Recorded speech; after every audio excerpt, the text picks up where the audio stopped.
ധ്യാനിക്കുന്നത് അമ്മ സാത്താൻ്റെ ആക്രമണങ്ങളിൽ നമുക്ക് സംരക്ഷണ കവചമായി തന്ന ഉത്തരീയത്തെക്കുറിച്ചാണ്.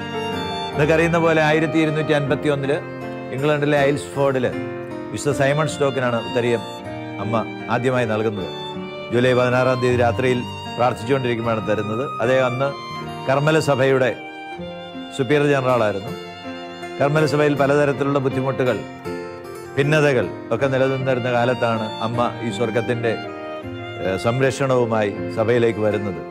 ഇവിടെ ഒരു കാര്യം നമ്മൾ ഓർക്കണം, ഭിന്നതയും അഭിപ്രായ വ്യത്യാസവും രണ്ടിനുണ്ടാകും. അഭിപ്രായ വ്യത്യാസം എന്ന് പറഞ്ഞാൽ നമുക്കൊരു കാര്യത്തെക്കുറിച്ച് വ്യത്യസ്തമായ അഭിപ്രായം ഉണ്ടാകാം, പക്ഷെ തീരുമാനം എടുത്തു കഴിഞ്ഞാൽ അത് നടപ്പാക്കുക, അത് ഭിന്നതയല്ല. ഭിന്നത എന്ന് പറഞ്ഞാൽ തീരുമാനം എടുത്തു കഴിഞ്ഞാലും എൻ്റെ അഭിപ്രായം നടപ്പാക്കിയില്ല എന്നും പറഞ്ഞ് തോന്നിവാസം ജീവിക്കുന്നതാണ് ഭിന്നത എന്ന് പറയുന്നത്. ഭിന്നത സാത്താൻ്റെ സാന്നിധ്യത്തിൻ്റെ അടയാളമാണ്. എവിടെയായാലും ഭിന്നത, വിഭാഗീയതയെല്ലാം സാത്താൻ്റെ സാന്നിധ്യത്തിൻ്റെ അടയാളമാണ്. അവിടെ ആ തീരുമാനങ്ങളോട് വിയോജിക്കുന്നവർ സാത്താൻ്റെ ഏജന്റന്മാരായി പ്രവർത്തിക്കുകയാണ്. അപ്പം ഇങ്ങനെ പ്രവർത്തിക്കുക, അത് കുടുംബത്തിലായാലും സഭയിലായാലും എവിടെയായാലും ഇങ്ങനെയുള്ളവർ വളരെയേറെ അവർക്ക് ഒത്തിരി പ്രാർത്ഥന അർഹിക്കുന്നവരാണ്. കാരണം അവർക്ക് സ്വയം നിയന്ത്രിക്കാനാവില്ല, അവർ സാത്താൻ്റെ വലിയ കെണിയിൽപ്പെട്ടു പോയവരാണ്. ഇവരെ രക്ഷിക്കാനായിട്ടാണ് അമ്മ ഈ ഉത്തരീയം കൊടുക്കുന്നത്. അങ്ങനെ കർമ്മല സഭയിൽ വിശുദ്ധ സൈമൺ സ്റ്റോക്കിൻ്റെ നിർദ്ദേശപ്രകാരം ഉത്തരീയം എല്ലാവരും ധരിക്കാൻ തുടങ്ങിയതോടെ വലിയ സമാധാനമായി. ഇങ്ങനെ ലോകത്തിലേക്ക് സാവകാശം ഈ ഉത്തരീയം വ്യാപിച്ചു. അമ്മ ഈ ഉത്തരീയം കൊടുത്തുകൊണ്ട് പറഞ്ഞത്, ഇത് ധരിക്കുമ്പോൾ ഇതിൻ്റെ സവിശേഷമായ ഒരു ആനുകൂല്യമാണ്.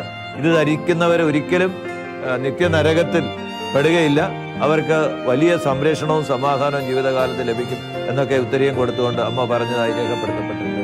1251 ശേഷം ഇന്ന് വരെ സഭ അനുഭവിച്ചിട്ടുണ്ട്. ഈ ഇതേക്കുറിച്ച് വിശുദ്ധ മറിയം ത്രേസ്യയെക്കുറിച്ച് വിധേയത്തിലച്ഛൻ എഴുതിയ പുസ്തകത്തിൽ ഒരു വലിയ സംഭവം പറയുന്നുണ്ട്. അമ്മയുടെ ഒരു ബന്ധു മരണാസന്നയായിരുന്നു. അമ്മ പ്രാർത്ഥിക്കുകയായിരുന്നു. പ്രാർത്ഥിച്ചുകൊണ്ടിരുന്നപ്പോൾ അമ്മയ്ക്ക് ഒരു ദർശനം കിട്ടുകയാണ്. ഇവർ ഉത്തരീയത്തിൻ്റെ ഒരു ഭക്തരാണ്. മാതാവ് പ്രത്യക്ഷപ്പെട്ട് ഒരു ഉത്തരീയം കൊടുക്കുന്നതും ആ ഉത്തരീയത്തിൽ പിടിച്ച് ഈ വ്യക്തി സ്വർഗത്തിലേക്ക് പ്രവേശിക്കുന്നതുമായിട്ടുള്ള ഒരു ദർശനം അത് അച്ഛൻ രേഖപ്പെടുത്തിയിട്ടുണ്ട്. അതായത് ഉത്തരീയം ശുദ്ധീകരണ സ്ഥലത്തിനായിരുന്ന ഈ ആത്മാവ് അമ്മയുടെ ഉത്തരീയത്തിന്റെ സംരക്ഷണത്തിലൂടെ സ്വർഗത്തിലേക്ക് കടന്നു പോകുന്നു. ഇത് വിശ്വാസത്തോടെ ഉത്തരീയം ധരിക്കുന്നവർ, ഉത്തരീയം ധരിച്ചുകൊണ്ട് എന്തെങ്കിലുമൊക്കെ ചെയ്ത് ജീവിക്കല്ല. ക്രൈസ്തവ ജീവിതം വിശുദ്ധിയോടെ ജീവിക്കാൻ ഉത്തരീയത്തിന്റെ ഒരു സംരക്ഷണം നമുക്ക് ലഭിക്കും. കാരണം ഉത്തരീയം ധരിക്കുന്നവർ എന്താണ് പറയുന്നത്, ഉത്തരീയത്തെക്കുറിച്ച് നമ്മൾ മനസ്സിലാക്കേണ്ട ഒരു സംഭവം ഇതാണ്. മാതാവ് കൊടുത്ത ഉത്തരീയം എന്ന് പറയുന്നത് കുഞ്ഞാടിന്റെ രോമം കൊണ്ടുണ്ടാക്കിയ ഒരു വസ്ത്രമാണ്. ഈ ബ്രൗൺ ഉത്തരീയം, അതിന്റെ ഒരു പ്രത്യേകത അതാണ്. അത് കുഞ്ഞാടിന്റെ രോമം കൊണ്ടുണ്ടാക്കിയതാണ്. കുഞ്ഞാടിന്റെ രോമം കൊണ്ടുണ്ടാക്കാൻ അത് വിശ്വാസത്തോടെ ധരിക്കുമ്പം അവൻ ലോകത്തോടും സാത്താനോടും പറയുന്നത്, ഞാൻ കുഞ്ഞാടിന്റെ ആളാണ്. ആരാണ് കുഞ്ഞാട്? നമുക്കറിയാം, ലോകത്തിന്റെ പാപങ്ങൾ നീക്കുന്ന ദൈവത്തിന്റെ കുഞ്ഞാടാണ് ആ കുഞ്ഞാട്. ഞാൻ കുഞ്ഞാടിന്റെ ആളാണ്. ഞാൻ മനുഷ്യനാണ്, എനിക്ക് ബലഹീനതകളുണ്ട്, പക്ഷെ ഞാൻ കുഞ്ഞാടിന്റെ ആളാണ്.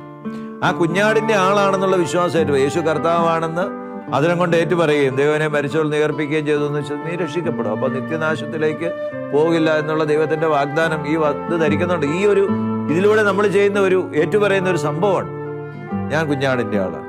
ഇങ്ങനെ എത്രയോ വിശുദ്ധരുടെ ജീവിതങ്ങളിൽ നമ്മളിത് കണ്ടിട്ടുണ്ട്. വിശുദ്ധ ജോൺ പോൾ രണ്ടാമന്മാർ അദ്ദേഹം പറഞ്ഞ് 10ാമത്തെ വയസ്സിൽ ഞാൻ ഉത്തരീയം ധരിച്ചതാണ്.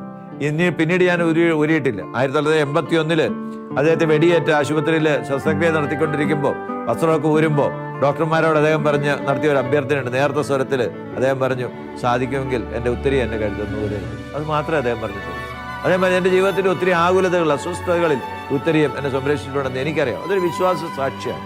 നമുക്കറിയാം, വിശുദ്ധ അൽഫോൺസ് ലിഗോരി, വിശുദ്ധ ജോൺ ബോസ്കോ, ഗ്രിഗറി 10ാമൻ മാർപ്പാപ്പ തുടങ്ങിയവരൊക്കെ മരിച്ചിട്ട് 100-600 വർഷം കഴിഞ്ഞൊക്കെ അവരുടെ കുഴിമാടം തുറക്കുമ്പോൾ ഇവന്റെ ഉത്തരീയം അഴുകാതിരുന്നുണ്ട്. അതൊക്കെ ഒരു അത്ഭുത യാഥാർത്ഥ്യമാണ്, ചരിത്ര യാഥാർത്ഥ്യമാണ്. ഈ ഗ്രിഗറി വിശുദ്ധ അൽഫോൺസ് ലിഗോരിയുടെ ഉത്തരീയം ഇന്നും സൂക്ഷിക്കപ്പെടുന്നു എന്നാണ് ഞാൻ മനസ്സിലാക്കുന്നത്. വേറൊരു സംഭവം ഇതിനെക്കുറിച്ച് പറഞ്ഞാൽ, ഷാലോം ടൈംസിൽ ഫാദർ പൈലോ SDB എഴുതിയ ഒരു ലേഖനം, എനിക്കത് 2005 അദ്ദേഹം എഴുതിയെന്നാണ് എൻ്റെ ഓർമ്മ. അദ്ദേഹം എഴുതിയ ഒരു ലേഖനത്തിൽ അദ്ദേഹം അവരുടെ ജീവിതത്തിലുണ്ടായ ഒരു സംഭവം പറയുന്നുണ്ട്. അതായത് സെമിനാരിയിൽ വെച്ച് പട്ടം കൊടുക്കുന്ന കാലമാണെന്ന്. ഇപ്പം നിങ്ങൾക്കറിയാം, തിരുപ്പട്ടമൊക്കെ കൊടുക്കുന്ന മിക്കവാറും ഇടവകളിൽ വെച്ചാണ്. മെത്രാനിച്ചൻ ഇടവകളിൽ ചെല്ലും. പണ്ട് അങ്ങനെയല്ല, ഓരോ മെത്രാനിച്ചനും മേജർ സെമിനാരി ചെന്നിട്ട് അവിടെ വെച്ചാണ് തിരുപ്പട്ടം കൊടുക്കുക. അപ്പോൾ ഓരോ രൂപതയ്ക്കും, അന്ന് നമുക്ക് രൂപതകൾ കുറവാണ്, 4-5 രൂപതകളോ അല്ലെ 6-7 രൂപതകളാണുള്ളത്. ആ രൂപതകളുടെ എല്ലാം ഓരോ രൂപതയ്ക്ക് 8-10 ശമാശന്മാർ കാണും. അപ്പോൾ എല്ലാം കൂടി ഒരു 500 പേരുടെ തിരുപ്പട്ടം ഓരോ മെത്രാനും ആ മെത്രാന്റെ രൂപതയിൽപ്പെട്ടവർക്ക് പട്ടം കൊടുക്കുന്നത്. അങ്ങനെയാണ് ചെയ്യാം. അപ്പം ഈ അന്ന് ഏതാണ്ട് ആ സെമിനാരിൽ അന്നുണ്ടായിരുന്ന 50 വിദ്യാർത്ഥികളുടെ പട്ടം കൊടുക്കുന്ന ഒരു ചടങ്ങാണ്. എല്ലാവരുടെയും വീട്ടുകാർ വന്നിട്ടുണ്ട്, വീട്ടുകാർക്ക് വന്നാലും അന്നത്തെ ഒരു ഇതനുസരിച്ച് ധ്യാനത്തിലായിരിക്കുന്ന സെമിനാരിക്കാരനെ കാണാനൊന്നും പറ്റിയല്ല. തിരുപ്പട്ടത്തിന് ശേഷം അവർക്ക് ഈ അച്ഛനെ സ്വീകരിച്ചതിന് ശേഷമേ അച്ഛനെ കാണാൻ പറ്റുള്ളൂ. പക്ഷെ വീട്ടുകാർക്ക് ഭക്ഷണമെല്ലാം ക്രമീകരിച്ച് ഭക്ഷണമെല്ലാം കഴിഞ്ഞ് ഉച്ചയ്ക്ക് ശേഷമാണ് കർമ്മങ്ങൾ. അങ്ങനെ ഈ ഭക്ഷണം കഴിച്ചതിൻ്റെ എച്ചിലെല്ലാം കൂടെ കൊണ്ടുപോയിട്ട കുഴിയിൽ ഭയങ്കരമായിട്ട് കാക്ക വന്നു. അപ്പോൾ കാക്ക വന്നപ്പോൾ കാക്കയെ ഓടിക്കാൻ വേണ്ടി ആ സെമിനാരിയിലെ കുക്ക് അല്ലെങ്കിൽ അടുക്കളയിൽ പണിയുന്ന ഒരാൾ ഒരു എയർ ഗണ്ണുമായിട്ട് വന്നു. എയർ ഗണ്ണുമായിട്ട് അദ്ദേഹം വെടിവെച്ചു. കാക്കയെ കൊല്ലാനൊന്നുമല്ല, ശബ്ദം കേട്ട് കാക്കയെല്ലാം പറന്നുപോയി. പക്ഷേ രണ്ടാം നിലയിൽ നടന്നുകൊണ്ടിരുന്ന ഭക്ഷണത്തിന് ശേഷം നടത്തിക്കൊണ്ടിരുന്ന ഷമ്മാശന്മാരിൽ ഒരാൾ വീണു. അന്ന് വട്ടം കെട്ടേണ്ട ഷമ്മാശന്മാരിൽ ഒരാളാണ് വീണത്, ഗൺ കൊണ്ട് വീണു. അപ്പോൾ പെട്ടെന്ന് ആൾക്കാർ ഇത് കണ്ടതോടെ വെടി കൊണ്ടിട്ടാണ് അദ്ദേഹം വീണെന്ന് മനസ്സിലായി. എല്ലാവരും വലിയ നിലവിളിയായി. ആർക്കും അറിയത്തില്ല, എല്ലാവരും ഷമ്മാശന്മാരെല്ലാം ഇങ്ങനെ ലോക ഇട്ടുകൊണ്ട് നടക്കുന്നതുകൊണ്ട് എല്ലാവരും ഉള്ളതെന്നല്ലാതെ എൻ്റെ കുഞ്ഞാണോ എന്നുള്ളൊരു ഒരു സങ്കടം മാതാപിതാക്കൾക്കല്ലോ, ഒരാകാംക്ഷ. അവർ ആ സംഭവ സ്ഥലത്തേക്ക് ചെന്നപ്പോഴത്തേക്ക് അത് തടഞ്ഞു. രക്തച്ചനും അങ്ങനെയുള്ള അച്ഛന്മാർ മാത്രം ഓടിച്ചെന്ന് കഴിഞ്ഞപ്പോഴത്തേക്കും ഈ വെടിയുണ്ട കൊണ്ട് എല്ലാവരും ഇങ്ങനെ പകച്ചു നിൽക്കുകയാണ്. പക്ഷെ വെടിയുണ്ട കൊണ്ട് ആ ഷമ്മാച്ചൻ കണ്ണു തിരുമ്മി ഇങ്ങനെ പതുക്കെ കേൾക്കുന്നു. അധികാരികൾ നോക്കുമ്പോൾ അദ്ദേഹത്തിന് ലോകത്തൊളഞ്ഞ് അദ്ദേഹത്തിലേക്ക് വെടിയുണ്ട കയറിയിട്ടുണ്ട്. ഇത് ഒരു കഥയോ അല്ലെങ്കിൽ ഒരു കെട്ടുകഥയോ അത്തരത്തിലുള്ള ഒരു ഭാവനാ സൃഷ്ടിയോ അല്ല, ഉണ്ടായ സംഭവമായിട്ടാണ് ഫാദർ പൈലോ SDB എഴുതിയിരിക്കുന്നത്. ആരാണ് ഈ വെടിയേറ്റ അച്ഛൻ എന്നും കൂടെ പറഞ്ഞിട്ടുണ്ട്. അതുകൊണ്ടാണ് ഞാനിതിലേക്ക് വരുന്നത്. അപ്പം അതേ എഴുന്നേറ്റ് അച്ഛൻ ഈ ലോകയിടയ്ക്ക് തുളഞ്ഞ് നോക്കുമ്പോഴേക്കും ഈ അദ്ദേഹത്തിൻ്റെ കഴുത്തിൽ ധരിച്ചിരുന്ന ഉത്തരീയത്തിൻ്റെ ആ തട്ട്, നമുക്കറിയാലോ ഉത്തരീയത്തിൻ്റെ തട്ടുണ്ട്, ആ തട്ട് ശരീരത്തിലേക്ക് തളഞ്ഞു കയറിയിട്ടുണ്ട്. വെടിയുണ്ട് പുറത്തേക്കും പോയി. അപ്പം ഈ എയർഗണ്ണിൻ്റെ പിസ്റ്റിന് എന്തുമാത്രം പവർ ഉണ്ടെന്നുള്ളതിനെ കുറിച്ചൊക്കെ എനിക്കറിയില്ല. അപ്പോൾ ഏതായാലും ഇദ്ദേഹം അതിൽ അത്ഭുതകരമായി രക്ഷപ്പെട്ടു. അങ്ങനെ ആ വെടിയുണ്ട പണ്ട് വണക്കമാസ പുസ്തകത്തിൻ്റെ തമാശകളിലൊക്കെ ഉത്തരീയത്തിൽ കൊണ്ട് വെടിയുണ്ട പോയെന്നൊക്കെ പറഞ്ഞ് ചിരിച്ചിട്ടുള്ളവരിൽ പെട്ട ഒരാളാണ് ഞാനും. എനിക്ക് അതിൽ വിശ്വാസം ഉണ്ടായിരുന്നില്ല. പക്ഷേ നമ്മുടെ നാട്ടിൽ നമ്മുടെ ഇടയിൽ അങ്ങനെ ഒരു സംഭവം ഉണ്ടായെന്നറിഞ്ഞപ്പം അന്ന് ഞാൻ ഈ ചെയ്തതിനെക്കുറിച്ചൊക്കെ മാതാവിനോട് അറിയാതെ മാപ്പി ചോദിക്കുക. നമ്മൾ ഒരെണ്ണത്തെ പരിഹസിച്ചിരിക്കുമ്പോൾ നമുക്ക് മാത്രമല്ല, അത് കാണുന്നവർക്കും ഇതിനെക്കുറിച്ചൊരു പരിഹാസം വരും. അങ്ങനെയൊക്കെ ഞാൻ മൂലം ഇടർച്ച ഉണ്ടായിട്ടുണ്ടെങ്കിൽ എന്നോട് പൊറുക്കണേ എന്ന് മാതാവിനോട് ഞാൻ പ്രാർത്ഥിക്കുകയും ചെയ്തു. പ്രിയപ്പെട്ട ഒരു സഹോദരങ്ങളെ, ഇതാണ് ഉത്തരീയത്തിന് അത്ഭുതകരമായ രക്ഷാശക്തിയുണ്ട്. കാരണം അത് കുഞ്ഞാടിൻ്റെ വസ്ത്രമാണ്. നിങ്ങൾ ഓർക്കുന്നുണ്ട്, കുഞ്ഞാടിൻ്റെ വസ്ത്രം ധരിപ്പിക്കുന്നതല്ല, നിങ്ങൾക്ക് അറിയാവുന്ന ഒരു സംഭവമാണ്. കുഞ്ഞാടിൻ്റെ വസ്ത്രം ധരിപ്പിക്കുന്നത് പുതിയ നിയമത്തിലെ കഥയല്ല. പഴയ നിയമത്തിൽ ആദ്യം പാപം ചെയ്ത മനുഷ്യൻ അത്തിയില കൊണ്ട് വസ്ത്രം ഉണ്ടാക്കി എന്നൊക്കെ ബൈബിൾ പറയുന്നുണ്ട്. ദൈവം എന്താ ചെയ്ത്? അവനെ കുഞ്ഞാടിൻ്റെ രോമം കൊണ്ടുള്ള മൃഗത്തിൻ്റെ തോല് കൊണ്ടുള്ള വസ്ത്രം ധരിപ്പിച്ചു.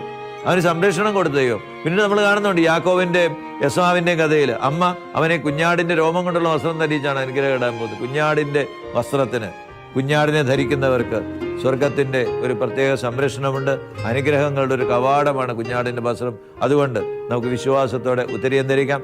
അമ്മ വാഗ്ദാനം ചെയ്തിരിക്കുന്ന ഈ സ്വർഗീയ സംരക്ഷണം നമുക്ക് നേടുകയും ചെയ്യാം. ആമേൻ.